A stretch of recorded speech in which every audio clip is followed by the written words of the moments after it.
watched out. What were some other takeaways you had? Anything different from yesterday? Yeah, really watching the film, really like the effort, the intensity, the physicality our guys played with, their finish. There's a lot of great things on tape to be encouraged with from our team.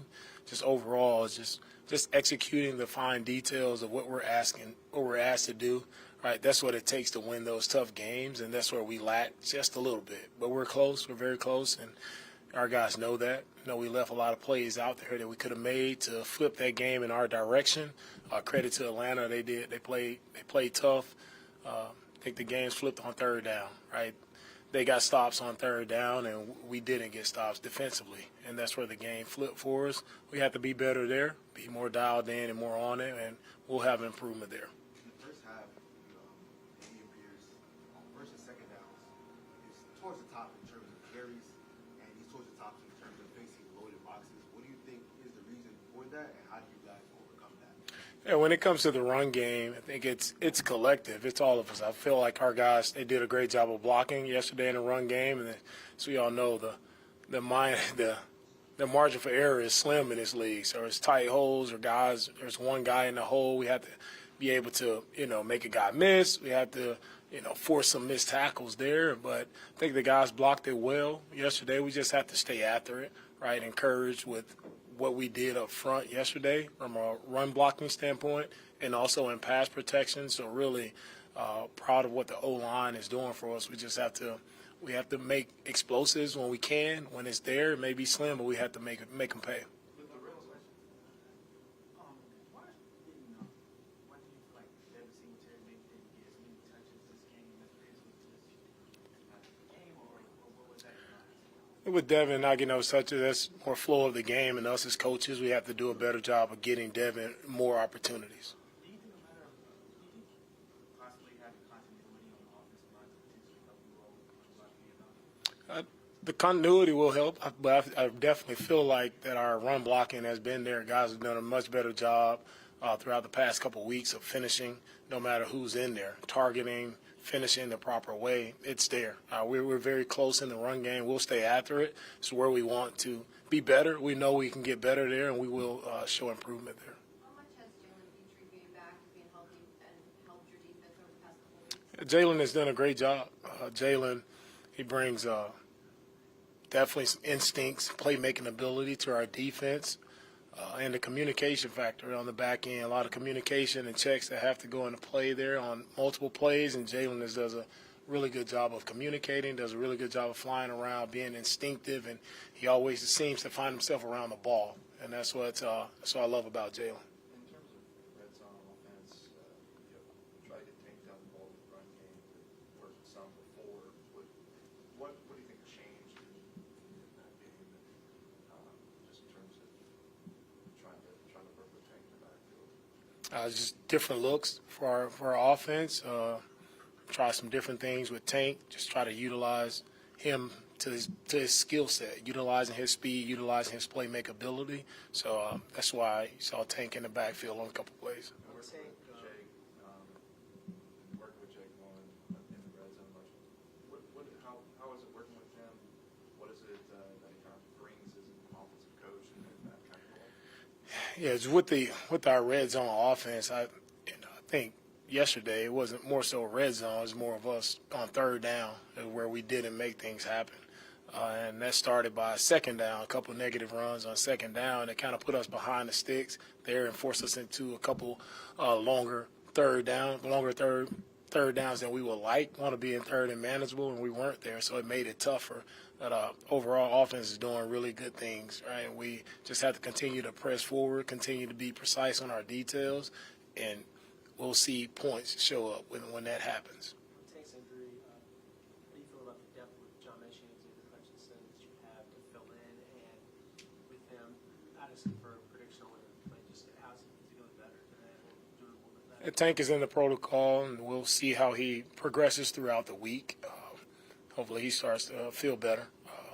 Definitely hurts, not having him out there. Tank is an explosive playmaker for us, but just really our thoughts with Tank to make sure that he gets back healthy as soon as possible. For a few more, how much do you take on yesterday? How do you kind of learn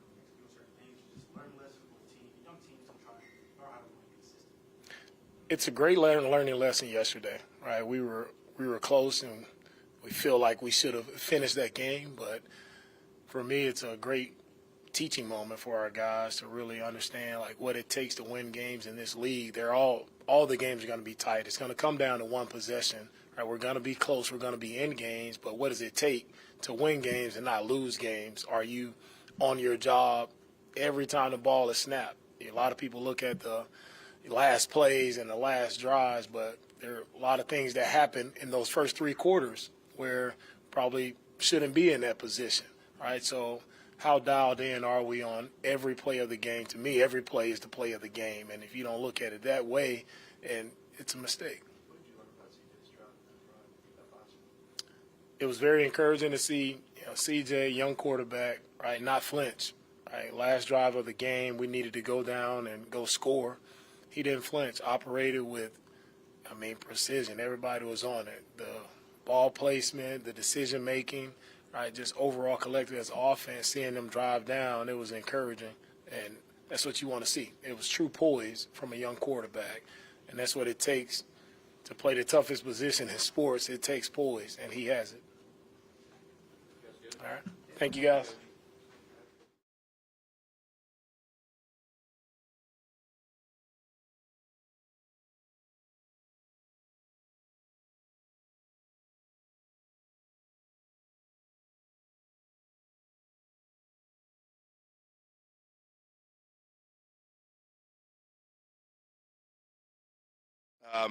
My name's David Fletcher. I'm the executive director of the TaxAct Texas Bowl, general manager of Lone Star Sports and Entertainment.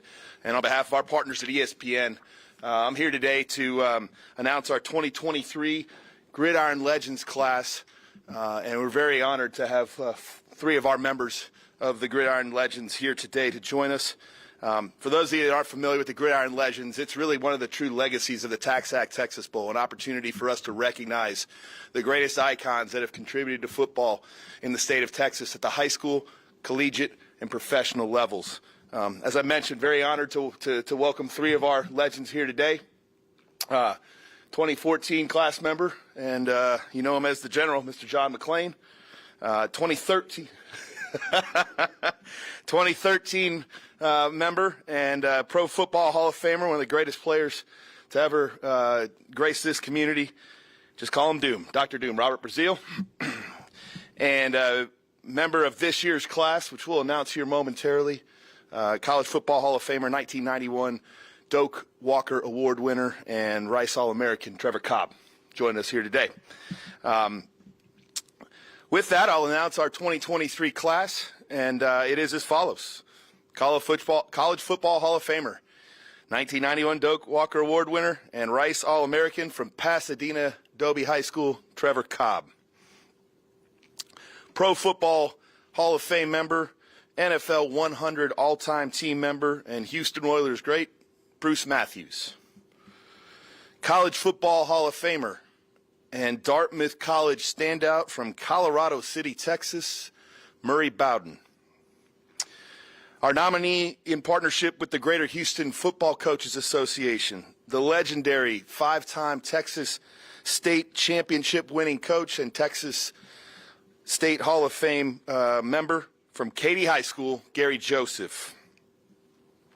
Longtime and recently retired anchor from Fox 26 and a member of the John McClain Houston Texans Media Wall of Fame, Mark Berman. And longtime Houston Texans president and founder of the Gridiron Legends, Jamie Roots.